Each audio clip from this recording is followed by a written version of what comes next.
Global leaders are meeting in Poland for the most important set of climate talks since the Paris Accords in 2015.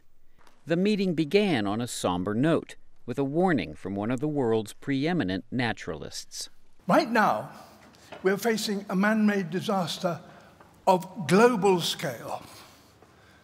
Our greatest threat in thousands of years, climate change.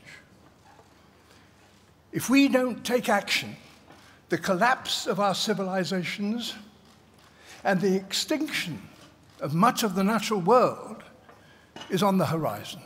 But even in the host nation of Poland, known for its haze of winter coal smog, economic realities are forcing a less aggressive move away from fossil fuels. Jestem przekonany.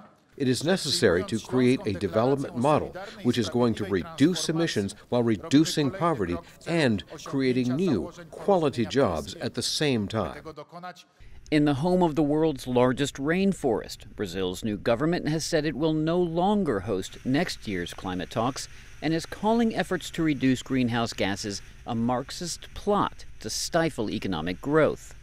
In the U.S., officials, including President Trump, dismissed the scientific consensus that human activity is warming the planet.